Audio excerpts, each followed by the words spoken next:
पुरानी टकटक करती स्कूटी पर कैप्टन सिया देसाई अपनी मां कावेरी देसाई को पीछे बैठाकर शहर के बाजार से लौट रही थीं। हवा में धूल थी, सड़क पर दोपहर की धूप की तलखी और उनकी स्कूटी के इंजन में वह जिद्दी कंपन जो कब का आराम मांग रहा था। सिया के सिर पर उनकी फौजी टोपी थी, साधारण पर उनके व्यक्तित्व की तरह सीधी सच्ची। मां कावेरी ने अपने जमाए थके हाथों से स्कूटी के पीछे का सामान पकड़ रखा था, दाल चावल सब्जी और कुछ दवाएं। उनकी साड़ी में हल्की धूल थी, माथे पर पसीना, पर चेहरे पर वही पुरानी मुस्कान, वह मुस्कान जो एक उम्र से अपनी बेटियों को हिम्मत देती आई थी। सीमा से लौट चुकी बेटी और होटल में बर्तन धोने वाली मां का यह छोटा सा सफर किसी फिल्म जैसा सादा था, पर उस दिन सड़क पर किस्मत ने एक बहुत भारी मोड़ रखा था। जैसे ही स्कूटी शहर से बाहर वाले मोड़ पर पहुंची, सड़क पर एक पुलिस बैरियर खड़ा था। लाल रंग की जंग लगी जीप, बिसूरती हुई पीली टेप और उसके बोनट पर पैर फैलाकर बैठा एक आदमी, इंस्पेक्टर अर्जुन ठाकुर। मोटी मूंछें, आंखों में घमंड और हाथ में छड़ी। इस आदमी की सबसे मजबूत चीज उसकी वर्दी नहीं, उसका अहंकार था। उनके दोनों तरफ दो हवलदार थे, सुरेश और कालू, और दोनों राहगीरों से जबरदस्ती पैसे वसूल रहे थे। किसी के कागज सही, किसी का गलत, फर्क नहीं पड़ता था, बस जेब गर्म होनी चाहिए। और उसी वक्त सिया की स्कूटी उनकी ओर बढ़ी। अर्जुन ठाकुर ने दूर से स्कूटी देखते ही पैर हिलाया, बनावटी हंसी हंसी और जीप से उछल कर उतरा। ए लड़की, स्कूटी साइड में लगा। उसकी आवाज में वो रूखापन था जो आम आदमी को इंसान नहीं, कीड़ा समझता है। सिया ने ब्रेक दबाया, स्कूटी बहुत धीरे रुकी। माँ कावेरी ने सहमे सहमे पूछा, बेटिया क्या हुआ? सिया ने हल्के से कहा,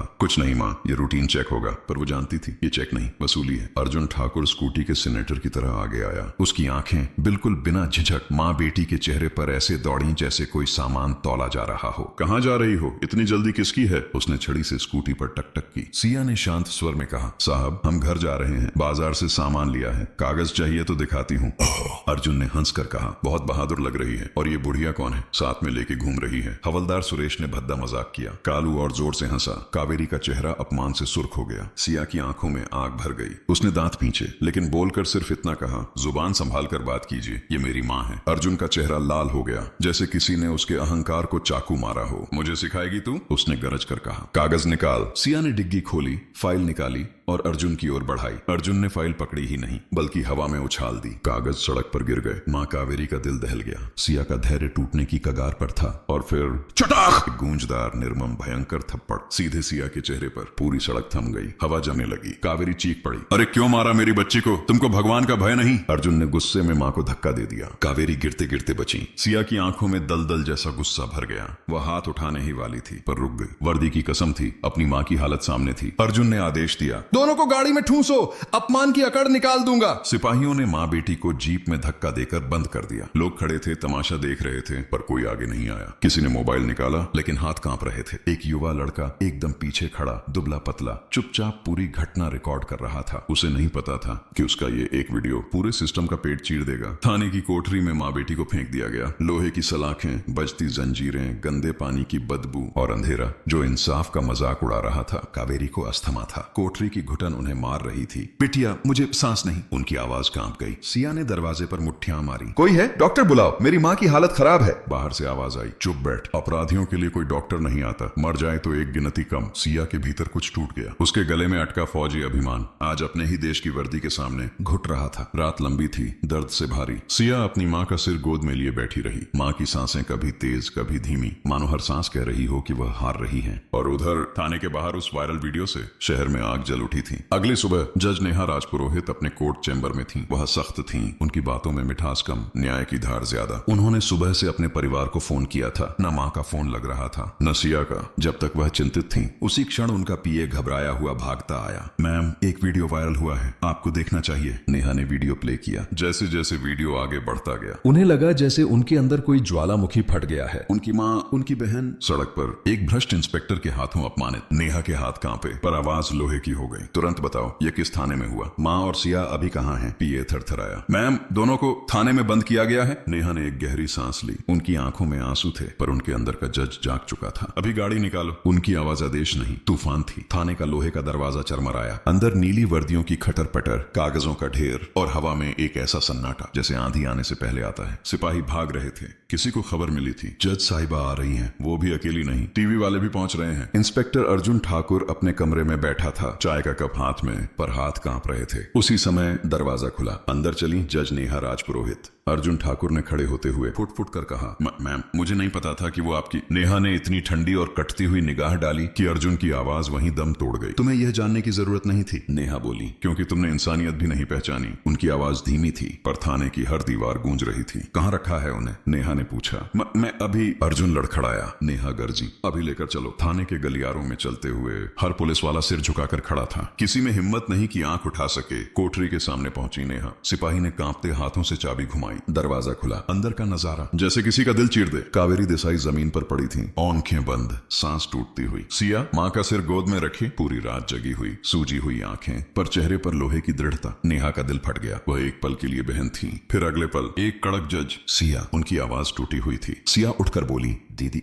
माँ, और उसकी आवाज भर्रा गई। नेहा ने तुरंत सिपाहियों की ओर मुड़कर दहाड़ा, एम्बुलेंस अभी! एक सेकंड भी बर्बाद मत करना। थाने में हलचल मच गई। एम्बुलेंस सड़क फाड़ती हुई आई। माँ को स्ट्रेचर पर डाला गया। सिया रोते हुए माँ के पास भागी। माँ खोलिए आंखें। नेहा ने उसका कंधा पकड़ा। हम हैं सिया, हम हैं। अब कोई तुम्हें छू भी नहीं सकता। अस्पताल का कॉरिडोर लोगों से भरा था। कैमरे, पत्रकार, पुलिस के बड़े अफसर, सब भाग दौड़ में। डॉक्टर आईसीयू के बाहर आए। उनकी आवाज भारी थी। पेशेंट की हालत नाजुक है। घुटन और शॉक की वजह से सीवियर अस्थमा अटैक आया है। उम्र भी ज्यादा है। हमें तुरंत इलाज शुरू करना होगा। सिया की आंखों से आंसू छलक पड़े। नेहा की मुट्ठियां भींच गईं, इतनी जोर से कि नाखून उनकी हथेली में धंस गए। डॉक्टर, जो जरूरी है कीजिए, नेहा ने भारी आवाज में कहा। अब यह सिर्फ केस नहीं, मेरी माँ की जान का सवाल है। वीडियो अब पूरे देश में फैल चुका था। हर न्यूज चैनल की स्क्रीन पर इंस्पेक्टर ने फौजी बेटी को मारा, जज की मां को हवालात में डाला, पुलिस की गुंडागर्दी उजागर। भ्रष्ट अफसरों की नींद उड़ गई। नेताओं में खलबली मच गई। कुछ लोग बोले, ये लड़की तो सिस्टम फाड़ देगी। कुछ नेता तिलमिलाए हुए थे।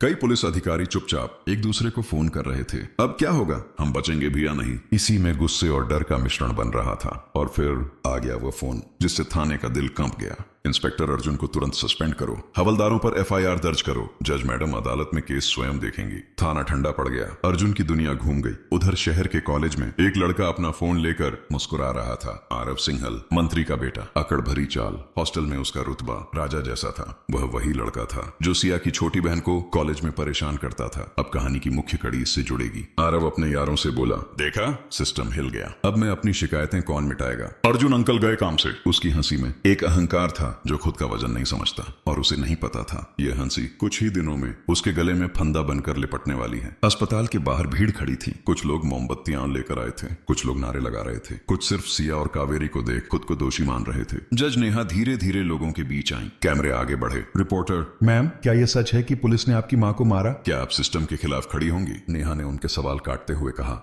मैंने सवालों के लिए नहीं, सच्चाई के लिए कदम उठाया है। आज मेरी माँ है, कल आपकी भी हो सकती है। उनका एक वाक्य और भीड़ में लहर दौड़ गई। अस्पताल की खिड़की के बाहर हल्की बारिश शुरू हो चुकी थी। बूंदें शीशे पर तप तप करके गिर रही थीं, जैसे आसमान खुद रो रहा हो। कावेरी की पीड़ा पर, सिया की बेबसी पर और नेहा की चुपचीक पर। आईसीयू के बाहर नेहा कुर्सी पर बैठी थी, चेहरे पर कठोर सन्नाटा, अंदर लड़ाई का तूफान। उसी समय उनका फोन वाइब्रेट हुआ। सचिवालय से संदेश, मैम, ऊपर से दबाव आ रहा है, आप यह केस खुद न लें, पब्लिक को शांत होने दीजिए। नेहा ने फोन ऑफ कर दिया। उनकी आंखें जल उठी। धीमे स्वर में बोली, जिस दिन मैं डर गई उस दिन मेरे इस कोर्ट का कोई मतलब नहीं रहेगा। सिया ने उनकी तरफ देखा। उसकी आंखों में भी वही आग थी जो सीमा पर उसने गोलियों के बीच महसूस की थी। न्यूज चैनलों पर हर मिनट एक ही हेडलाइन चमक रही थी, इंस्पेक्टर अर्जुन ठाकुर की गुंडागर्दी, जज की मां को हवालात में डाला गया, आर्मी ऑफिसर को थप्पड़, पूरी पुलिस लाइन में हलचल। शहर के लोग थाने के बाहर जमा हो गए थे। कुछ पोस्टर उठाए हुए, हम नेहा राजपुरोहित के साथ हैं, पुलिस की तानाशाही नहीं चलेगी, आईपीसी की धारा सबके लिए बराबर। उसी भीड़ में एक लड़का रिपोर्टर से चिल्लाकर बोला, भाई, मेरी बहन को भी आरव सिंघल ने कॉलेज में तंग किया था। कोई सुनने वाला नहीं था। अब ये वह चिंगारी थी जिसने अचानक आग को दिशा दे दी। मंत्री का बेटा, जिसे लगता था कि पूरा शहर उसकी जेब की चाबी पर चलता है। उस दिन वह हॉस्टल के कमरे में मजे से गेम खेल रहा था कि अचानक उसके दोस्तों ने फोन फेंक कर कहा, भाई तू फंस चुका है। आरव, मैं? किसमें? उसके दोस्त ने फोन उसकी तरफ घुमाया। नेहा का बयान, सिया का दर्द और पब्लिक की चीखें, सब स्क्रीन पर। और उससे भी बड़ा बोल्ड कैप्शन,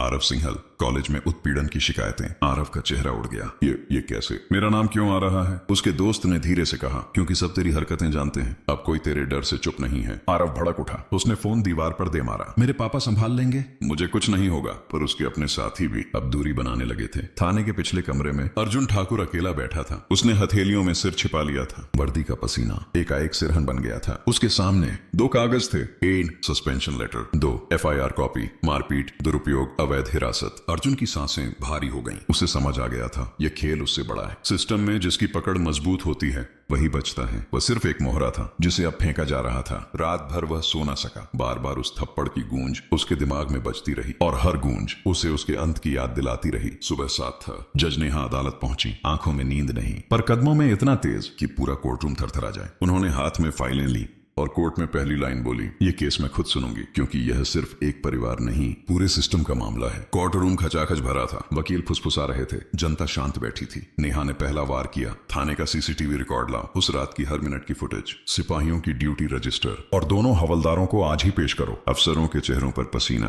कोर्ट स्टाफ दौड़ने लगा। नेहा की कठोरता देखकर एसपी तक की आंखें नीचे झुक गईं।